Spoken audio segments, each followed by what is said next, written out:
Assalamualaikum warahmatullahi wabarakatuh. Hello guys, bertemu lagi dengan saya Ismi Wahyuningsi dalam pelajaran akuntansi. Sebelum memulai pelajaran hari ini, kita berdoa dulu yuk. Let's pray basmalah together. Bismillahirrohmanirrohim. Semoga pelajaran hari ini berjalan dengan lancar. Simak videonya sampai akhir ya. Pada pertemuan kali ini, kita akan belajar mengenai latihan menyusun persamaan dasar akuntansi dengan kompetensi dasar menyajikan persamaan dasar akuntansi.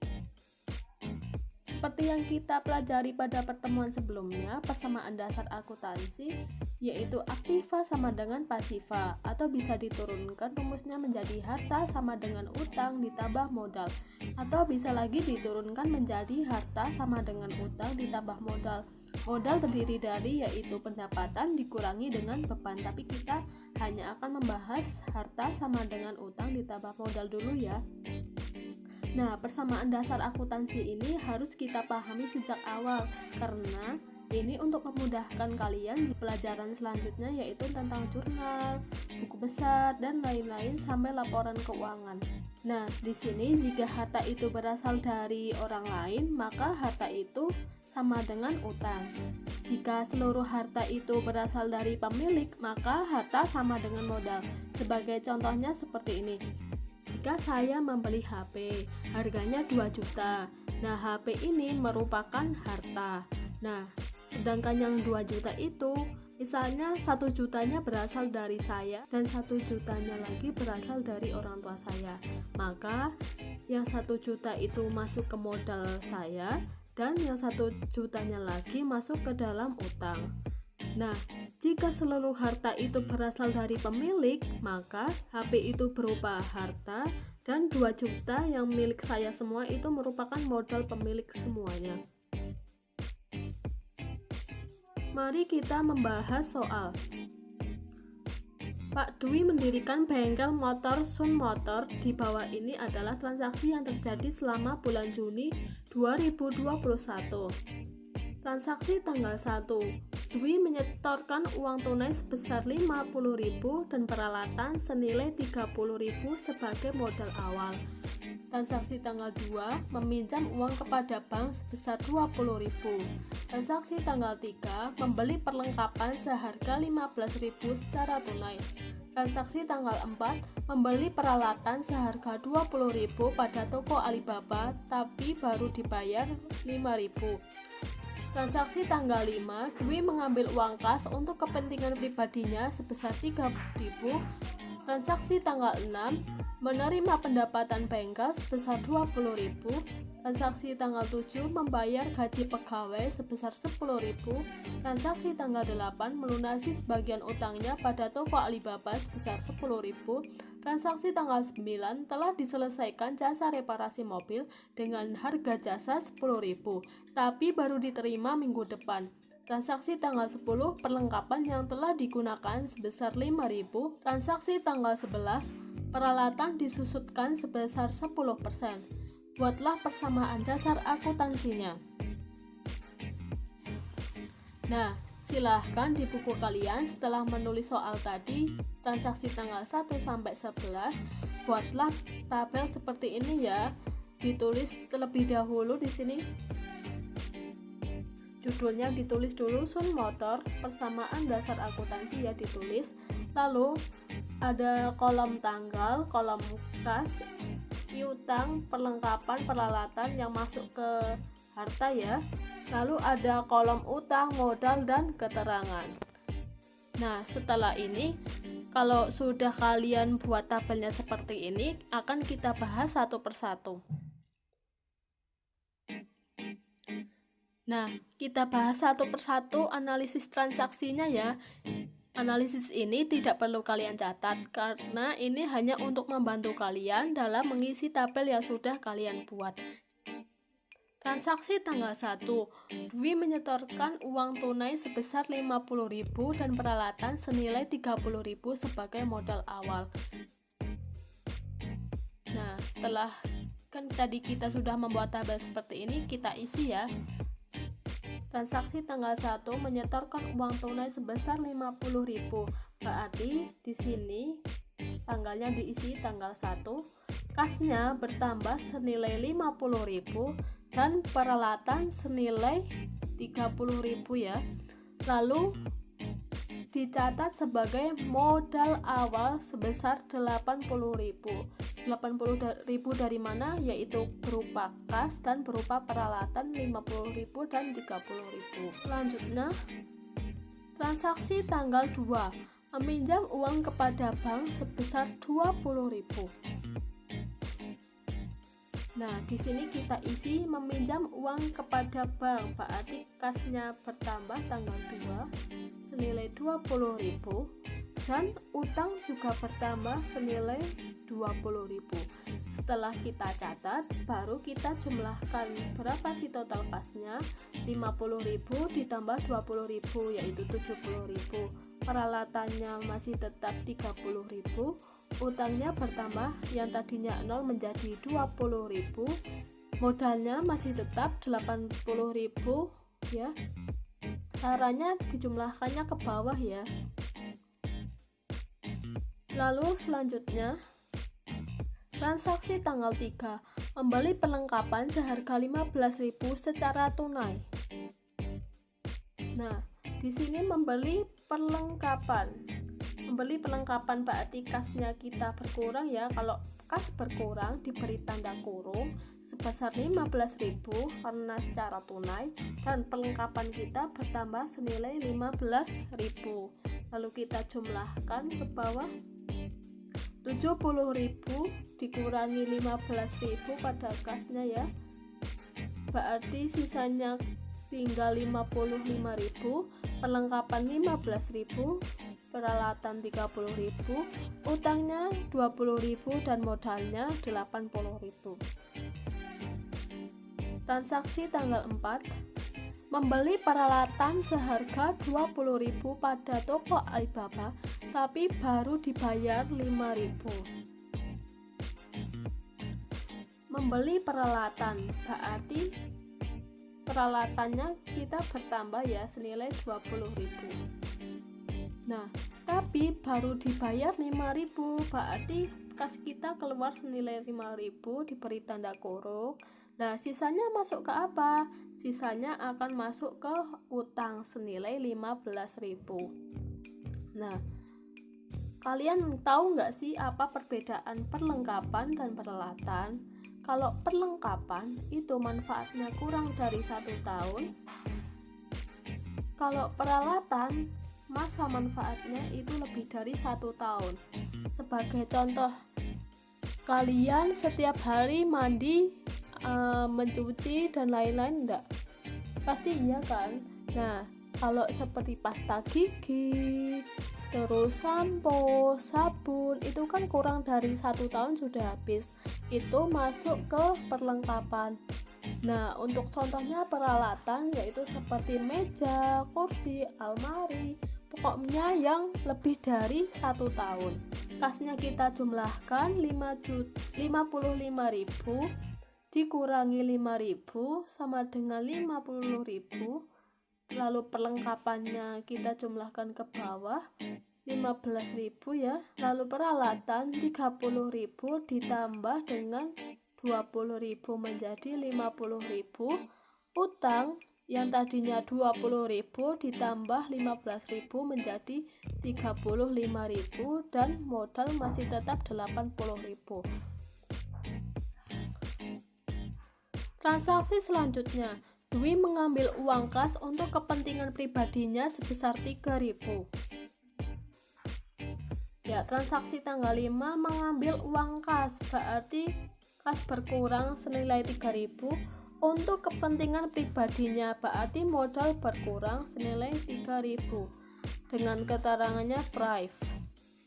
Lalu kita jumlahkan seperti biasanya, yaitu kasnya berkurang 3.000 menjadi 47.000, perlengkapan tetap, peralatan tetap, utangnya masih tetap, modalnya dari 80.000 dikurangi 3.000 menjadi 77.000. Selanjutnya, menerima pendapatan bengkel sebesar 20.000. Ya, transaksi tanggal 6 menerima pendapatan, berarti kasnya bertambah senilai 20.000. Dan di sini modal bertambah dengan keterangan pendapatan jasa. Seperti yang kita ketahui bahwa modal itu berasal dari pendapatan dikurangi beban.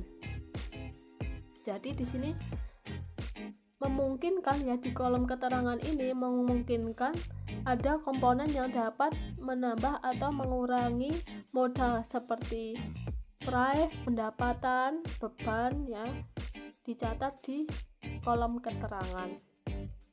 Nah, setelah ini kita jumlahkan 47.000 ditambah 20.000 menjadi 67.000. Di sini 15.000 masih tetap perlengkapannya, peralatannya masih tetap 50.000, utang 35.000 masih tetap. Nah, modalnya dari 77.000 bertambah karena pendapatan jasa menjadi 97.000. Selanjutnya, membayar gaji pegawai sebesar 10.000. Ini melanjutkan yang tadi ya, yang transaksi tanggal 6, karena tidak muat jadi saya potong. Nah, membayar gaji berarti kita kasnya berkurang, diberi tanda kurung 10.000. Nah, seperti yang sudah saya bilang, ada komponen beban dimasukkan di keterangan sini, mengurangi modal senilai 10.000. Kita jumlahkan kasnya 67.000 dikurangi 10.000 menjadi 57.000, perlengkapan 15.000, peralatan masih 50.000, utangnya 50.000, dan modalnya yang tadinya 97.000 karena sudah membayar beban gaji 10.000, sisanya tinggal 87.000. Transaksi selanjutnya, melunasi sebagian utangnya pada toko Alibaba sebesar 10.000. Berarti karena untuk melunasi utang, kas kita berkurang ya tanggal 8 senilai 10.000 dikasih tanda kurung, dan utang kita berkurang senilai 10.000. Kita jumlahkan kasnya 57.000 dikurangi 10.000 menjadi 47.000, perlengkapan masih tetap, peralatan masih tetap, utangnya yang tadinya 35.000 dikurangi 10.000 menjadi 25.000, modalnya tetap.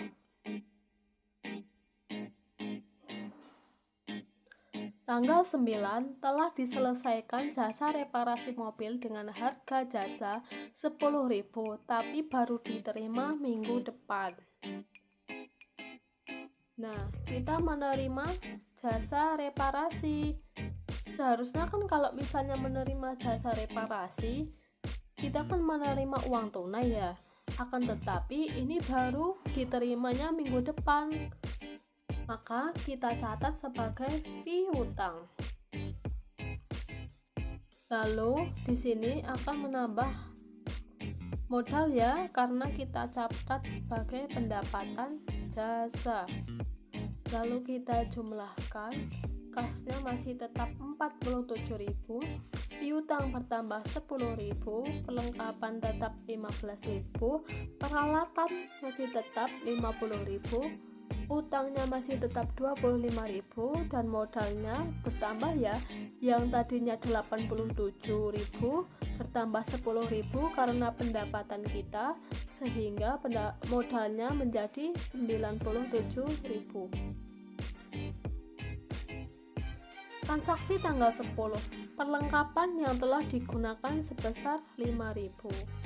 Seperti yang sudah saya jelaskan, perlengkapan itu pasti akan berkurang ketika sudah dipakai ya. Seperti kita memakai sampo, sabun, pasti akan berkurang.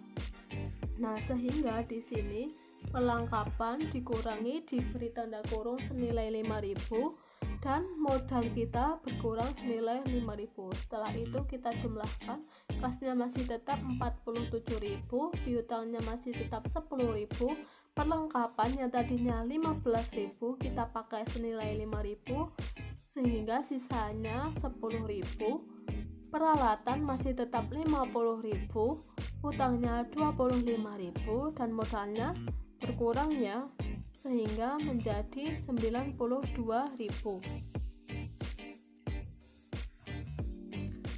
Transaksi tanggal 11. Peralatan disusutkan sebesar 10%. Nah, kita cari terlebih dahulu ya di tanggal sebelumnya, yaitu penjumlahan tanggal 10 ya. Peralatan kita sisanya senilai 50.000. Berarti nanti 10% dari 10% dari ini ya, sama dengan 5.000. Kita kurangi di sini. Lalu mengurangi modal senilai 5.000. Nah, kita jumlahkan, kasnya menjadi 47.000, masih tetap piutangnya masih tetap 10.000, perlengkapan masih 10.000, peralatan karena disusutkan senilai 5.000, berarti sisanya menjadi 45.000. Utang senilai 25.000 masih tetap, dan modal kita yang tadinya 92.000 dikurangi 5.000 menjadi 87.000. Nah, setelah itu kita jumlahkan berapa sih total hartanya. Kas ditambah yang 47.000 ini, ditambah 10.000, ditambah 10.000, ditambah 45.000. Hasilnya sama dengan 112.000. Lalu ada utang dan modal ya. Kita jumlahkan, hasilnya menjadi 112.000. Sama kan ya, antara harta sama dengan utang ditambah modal ya. Berarti yang kita kerjakan sudah balance, karena dalam akuntansi harus ada yang namanya balance atau keseimbangan. Jika pekerjaan kalian antara harta sama dengan utang ditambah modal masih belum sama, berarti pekerjaan kalian masih ada yang salah. Tetaplah berlatih, practice makes perfect. Investasi dalam pengetahuan selalu membayar bunga terbaik. Benjamin Franklin. Terima kasih sudah menonton videonya sampai akhir. Let's close our program with hamdalah together. Alhamdulillahirobbilalamin. See you next time guys.